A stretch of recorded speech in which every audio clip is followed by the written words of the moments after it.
అమెరికాలో ఓ insurance company సీఈఓను ఓ యువకుడు కాల్చి చంపాడు.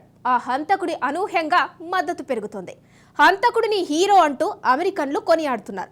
అతడికి న్యాయ సాయం కోసం భారీగా విరాళాలు ఇస్తున్నారు. అతడి చిరునవ్వు బాగుందని సోషల్ మీడియాలో కామెంట్లు పెడుతున్నారు. సీఈఓ హంటర్ అంటూ అతడి ఫోటోలను పెద్ద ఎత్తున షేర్ చేస్తున్నారు. దక్షిణాఫ్రికా నాయకుడు నెల్సన్ మండేలా చిత్రంతో అతడి చిత్రాన్ని కలిపి పోస్ట్ చేస్తున్నారు.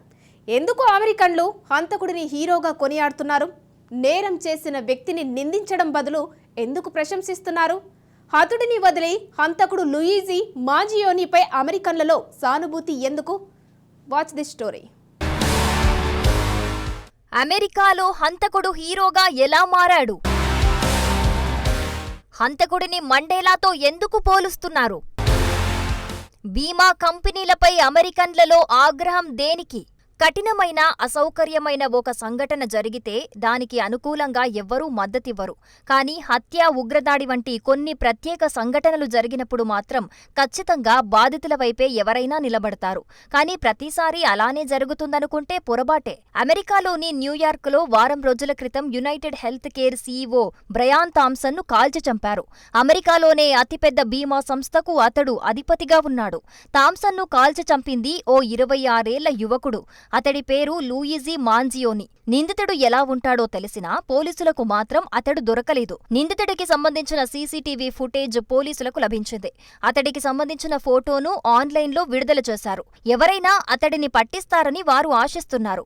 కానీ పోలీసుల అంచనాలు తారుమారయ్యాయి. పోలీసులు ఆన్లైన్లో విడుదల చేసిన ఫోటోను చూసి ఇంటర్నెట్ యూజర్లు భిన్నంగా స్పందించారు. హంతకుడు చాలా అందంగా ఉన్నట్టు కామెంట్లు చేస్తున్నారు. అతడి చిరునవ్వు చాలా బాగుందన్నారు. హంతకుడి విషయంలో ఇంటర్నెట్ యూజర్లు చాలా విచిత్రంగా స్పందించారు. 4 రోజుల క్రితం హంతకుడు లూయిజీని పోలీసులు అరెస్టు చేశారు. పెన్సిల్వేనియాలోని మెక్డొనాల్డ్లో ఉన్న లూయిజీని చూసి ఎవరో పోలీసులకు సమాచారం అందించారు.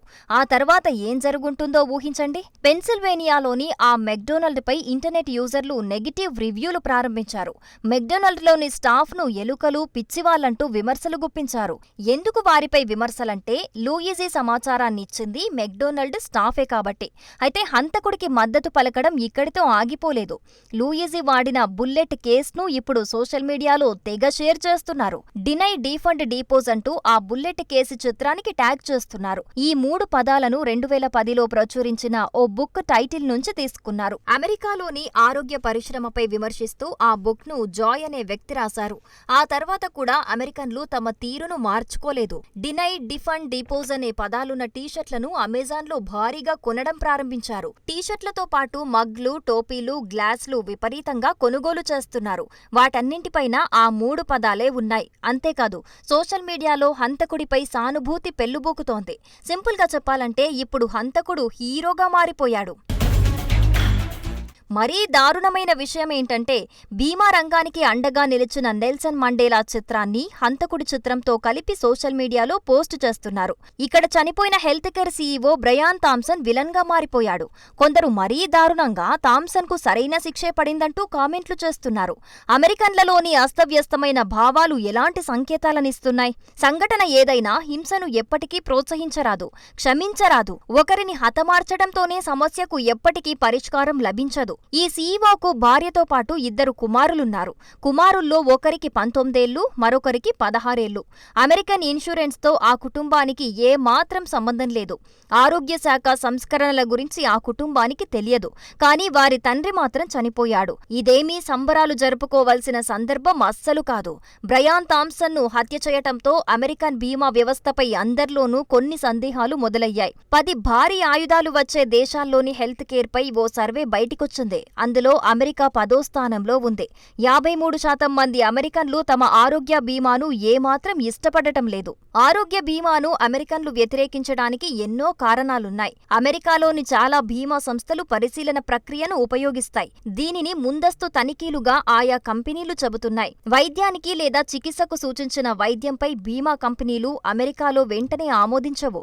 ముందుగా అవి సదరు బీమాదారుడికి నిజంగా ఆ చికిత్స లేదా ఆ మందులు అవసరమా అనేది చెక్ చేస్తాయి.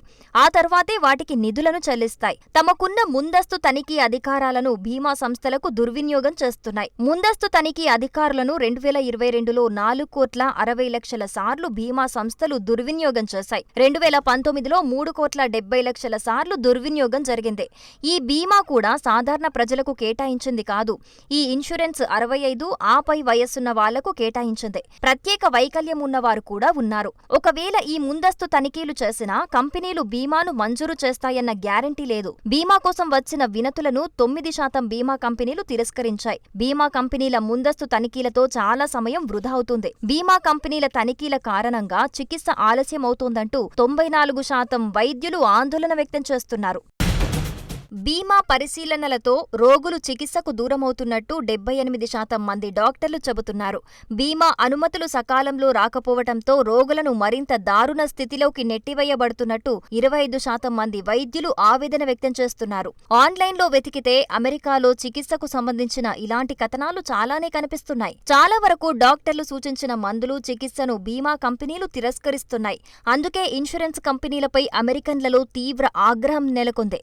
చాలా వరకు అమెరికన్లను బీమా కంపెనీలు మోసం చేస్తున్నాయి. బీమా ఆలస్యమవుతూ ఉండటంతో చాలా మంది వైద్యం కోసం బ్యాంకుల్లో రుణాలను తీసుకుంటున్నారు. 18% మంది అమెరికన్లు వైద్యం కోసం రుణాలను తీసుకుంటున్నారు.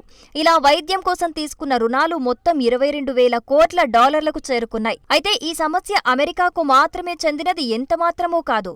భారత్లోనూ ఇలాంటి సమస్యలున్నాయి. అమెరికా లాంటి దేశాల్లో బీమా సంస్థల దారుణాలు ఏమాత్రం క్షమించరానివి. అందుకే అమెరికాలో ఇన్సూరెన్స్ కంపెనీలు, వారి సీఈఓలపై ప్రజల్లో ఆగ్రహం నెలకొంది. ఈ పాపంలో రాజకీయ నాయకుల హస్తం కూడా ఉంది. చాలా వరకు అమెరికన్ హెల్త్ కేర్ను బీమా కంపెనీలు డామినేట్ చేస్తున్నాయి. రాజకీయ నాయకులను మచ్చిక చేసుకుని బీమా కంపెనీలు లాభపడుతున్నాయి. రాజకీయ నాయకులు, ఇన్సూరెన్స్ కంపెనీల మధ్య సయోధ్య బ్రోకర్లు అమెరికాలో 3,000 మందికి పైగా ఉన్నట్టు నివేదికలు చెబుతున్నాయి. వారి కోసం గతేడాది $70 కోట్ల బీమా కంపెనీలు వెచ్చిస్తున్నట్టు సమాచారం. ఈ బ్రోకర్ల కారణంగా సంస్కరణలు సముద్రంలో కలిశాయి. అమెరికాలో బీమా దారుణాలకు ఓ సీఈఓనో ఒక కంపెనీనే టార్గెట్ చేయటం సరికాదు. నిజానికి అక్కడి వ్యవస్థలోనే లోపాలున్నాయి. దాన్ని సరిచేయకుండా ఒక సీఈఓను హతమారిస్తే సమస్య పరిష్కారం అవదు. సీఈఓను చంపినందుకు సంబరాలు జరుపుకుంటే సమస్య అలాగే ఉండిపోతుంది.